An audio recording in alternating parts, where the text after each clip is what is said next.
Well, good morning. This is Ian R. Crane, and it's the morning of Thursday, 28th September 2017, and I am standing at the back of the Kirby Misperton well site. This is Third Energy's well site here in North Yorkshire, and I am once again on the public footpath that happens to run right behind the well site here. As you can see behind me, and what's occurring here is the sound barrier is taking shape. Of course, it's a euphemistic sound barrier because in reality it's a vision barrier. And the lower layer is containers, and the upper layer obviously at the moment is being erected with all the scaffolding from Sky Scaffolding in Whitby. Now, we've had an eventful week. We had a lock-on Monday, we had the farmers' tractor rally here on Tuesday, and then another lock-on yesterday. And firstly, let me acknowledge that anyone would think that North Yorkshire Police are watching our live broadcasts or reading our Facebook pages, because right from the get-go yesterday, Inspector Johnny, 1981, actually made the observation that the lock-on crew would be permitted welfare support and a legal observer.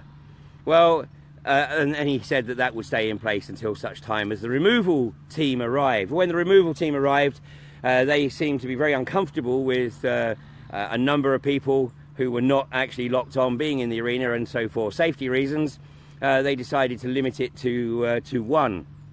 Well, due to a little bit of a mix-up, that one ended up being me. So I did have the opportunity to watch the removal crew at close quarters, which of course will explain why you didn't see too much output from me yesterday, because part of the arrangement was that I didn't photograph or film from within the sterile area. But there was no real issue for me because there were plenty of other people, and the event was actually live streamed throughout the day by Dr. Stephen Pears, so thanks for that. And it's wonderful to see Cheryl Atkinson here from PNR and her amazing photography, and she was also here documenting the day. So everything went a little different from Monday. It was a little bit more of a relaxed atmosphere. The Neanderthals in the North Yorkshire PSU seemed to be a little bit more under control, and even, I gather, somewhat conversational. So, hey, wonders will never cease. And as I say, maybe they're actually watching the live streams, and who knows, maybe they might actually learn something to their long-term advantage. So today, who knows what's going to happen? It was an extremely wet night. The mud factor has increased by a factor of about 300, I think, overnight. So, we're going to have some issues to deal with on the camp, certainly over the weekend, but hopefully the roadway that has been generously offered by Ecotricity will arrive, and we will be able to get all the vehicles back on the camp sometime over the weekend, if not early next week. So today, this may well be almost the last opportunity I get to do a live stream where you can actually see the well site. Either that, or of course I have to get a very long camera pole, or we might have to deploy a drone or two. We'll see what occurs. But let me make an observation. Obviously, for the moment, we have focused on the fact that Third Energy have every intention of being the first company to frack in the UK since the moratorium was lifted in December 2012. But something that I haven't mentioned too much recently, but I am reminded that it is an extremely important aspect of this campaign. And I first mentioned this issue nearly 4 years ago in September of 2013, and used the opportunity to do a bit more research. But when the Infrastructure Act was modified to permit anything, any substance, to be buried in deep borehole disposal without consultation with the local authority and local communities, it raised very, very loud alarm bells in my head. Not least because I was very aware of the research being undertaken by Dr., and now I believe Professor, Fergus Gibb at Sheffield University. And Fergus Gibb is on point in the research for the disposal of highly toxic nuclear waste down deep boreholes. Now, at the moment, his practical experiments are limited to the United States. But having followed the work of radioactive waste management, which is the waste arm of British Nuclear Fuels Limited, and radioactive waste management, of course, had a project to bury the toxic nuclear waste which is accumulating in numerous sites around the country, because, of course, since 1983 they have been no longer able to bury it at sea. So it's held in temporary storage facilities around the UK. Well, back almost 2 years ago now, I attended a seminar in Plymouth which was being conducted by Radioactive Waste Management, and the project leader for the siting of the disposal facilities is a lady by the name of Natalie Ayler, who is a graduate of Texas A&M, the Agricultural and Mechanical University in South Texas. Natalie Ayler had previously worked for W.S. Atkins, where her responsibilities were to work with the nascent shale gas industry and looking at the potential viability of establishing a shale gas industry in the UK. Then in 2014, she gets recruited by Radioactive Waste Management and becomes responsible for establishing the locations where the disposal facilities will be established. Now, initially, the Radioactive Waste Management facility was going to be in Allendale in Cumbria, which is where Sellafield is located. And the community and local council in Allendale, District Council, I think pretty much worked on the basis of, well, you know, shit, we're screwed anyway. You know, we've already got Sellafield on our doorstep. We might as well take the 40 million that's being offered by the British government to look at the prospect of burying this highly toxic nuclear waste deep under Allendale. Well, Cumbria County Council took a look at that and immediately threw it out, which gave Radioactive Waste Management a problem. So they have undertaken over the last couple of years a tour of the UK to try to find a community somewhere in the UK, preferably over suitable geology, whatever that might be, more of that later, to take the government bribe of £40 million just simply to establish and seek the geological maps to determine whether it's appropriate. Well, funnily enough, they have struggled to find a community that is willing to be the guinea pigs for the industry of deep borehole disposal. So, what does that leave? Well, consider the possibility that actually the fracking agenda is actually a red herring.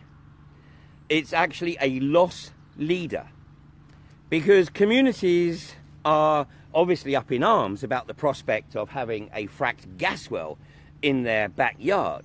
But consider what the reaction might be if they thought for 1 minute that actually the long-term goal is to use these deep boreholes of circa 10,000 feet to bury toxic nuclear waste. Now, I first flagged this up on an episode of Fracking Nightmare back in late 2013.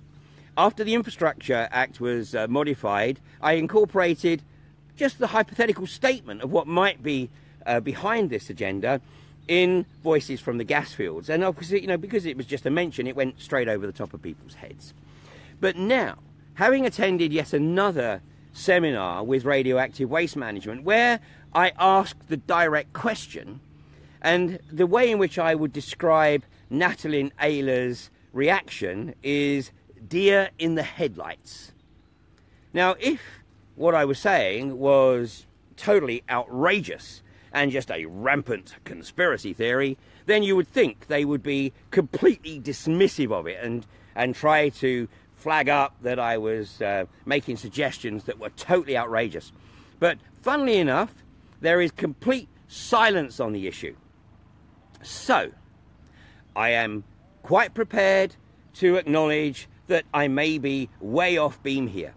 But it's a hypothesis, and there are too many pieces of the jigsaw that actually fit into place. So we have Professor Fergus Gibb at Sheffield University in South Yorkshire, who is on point for the research for deep borehole disposal, i.e. burying toxic nuclear waste in canisters in deep wells, such as we have here at Kirby Misperton, and potentially right across the whole of the north of England, because you know fine well that toxic nuclear waste isn't going to be buried in the south of England. Although, when it was buried at sea, it was buried, or a lot of it was dumped in the Herd Deep, which is a trench just off the north coast of Alderney. And please do your research, because I never make any observation unless I have established that there is sufficient evidence to at least justify the conjecture. And the leukemia rate, particularly amongst children, on the island of Alderney is way above the national average. So much so that families that have lived on Alderney for many generations are leaving for fear of the fact that they can't deny this high spot of cancers.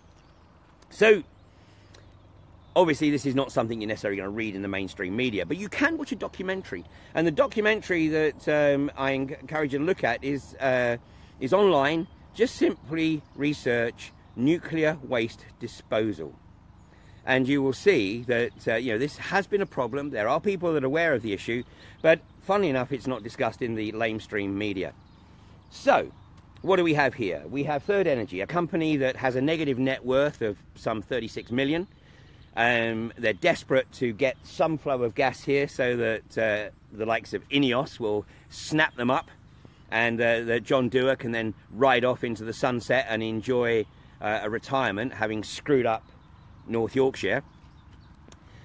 Once INEOS take over, INEOS then do have the resources to continue the unconventional gas exploitation project under the guise of needing that gas for their own industrial processes in Grangemouth, Humberside and Merseyside. But Jim Ratcliffe is a very astute sociopath. He is a multi-billionaire. He is effectively the private owner of INEOS. And consider the possibility that Jim Ratcliffe is very much an astute strategist, and he's looking at the long-term revenue potential for drilling these deep boreholes under the guise of unconventional gas exploitation. And then once the initial flow of gas subsides, what does he have? He has the prospect of refracking those wells, or re-drilling new horizontal wells, refracking, getting a bit more gas out of them, or selling them, or better still, just leasing them long-term, guaranteed revenue for the next 100,000 years for the deep borehole disposal of toxic nuclear waste. Now, as I always say, please don't take my word for it. You know, a lot of what I present is hypothesis. It's based on information that is freely available in the public domain, and I put pieces of the jigsaws together. Now, in this case, you know, what adds weight to this hypothesis is the Natalin-Ayler reaction and the abject silence by radioactive waste management in dismissing this. Now, there has been other input from people who have been employed as independent consultants on this, and their input also leads me to believe that there is more than an outside chance that this is the ultimate goal. You know, we are dealing with a corporatocracy here, government by the corporations. The corporations effectively buying government through bribery, through revolving doors, offering them incredible salaries once they leave public office in return for them bringing their network of contacts into that company. Jim Ratcliffe has not become a self-made multi-billionaire over the last 2 decades by not being astute. Unfortunately, greed breeds itself, And you can never have enough, can you, Jim? That's why you bribed the British government out of 134 million by threatening to close down the Grangemouth refinery, and then coincidentally purchased a yacht, the Hampshire 2, for 130 million shortly after. So is this a play? A play to establish an even more toxic industry? If it wasn't bad enough to have an unconventional gas well literally in your backyard, consider the prospect that you could, in a couple of decades or less, be living with toxic nuclear waste buried some 10,000 feet beneath you. This is experimental. In Finland and in France, there have been projects to create the type of facility that radioactive waste management wanted to construct in Allendale. But that, unfortunately, isn't likely to happen. And so, despite radioactive management's continued attempts to find a community to take their £40 million, it ain't going to happen. And what are you left with? The prospect of either leaving this stuff in temporary storage until such time as we find a process by which it can be neutralized, and of course that's always a scientific possibility. But meanwhile, it does seem that the British government and radioactive waste management want to push ahead with an alternative method of disposal. And this might be it. So as Brian Monk says, it started with just one well. Well, at the moment, this is it.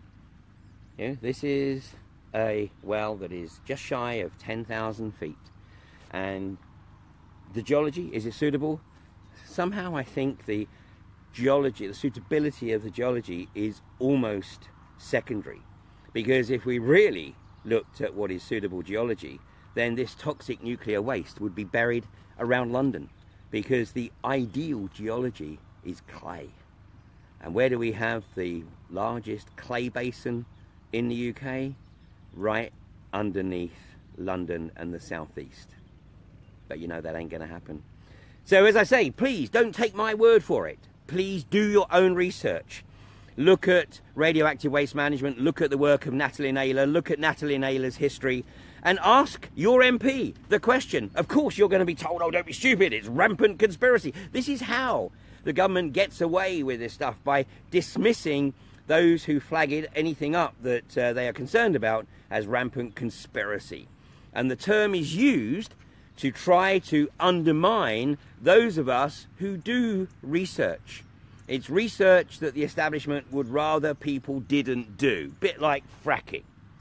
So if we're right on fracking, and the government and the industry are not being totally transparent, consider the possibility that that may also be the case with the agenda for toxic nuclear waste disposal across the UK.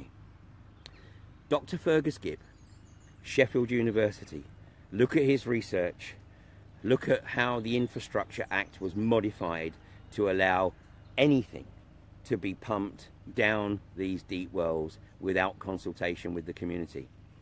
And then step up to the plate, ask the questions, and if you don't get the answers that you're satisfied with, keep digging.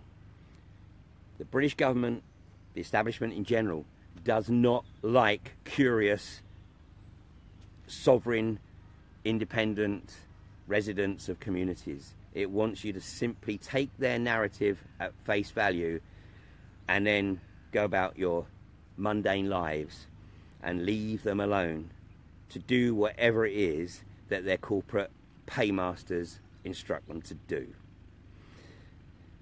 Frontline against the corporatocracy is here at Kirby Misperton, and across the other side of the Pennines at Preston Road, and down in the south at Leith Hill and Broadford Bridge and Lidsey.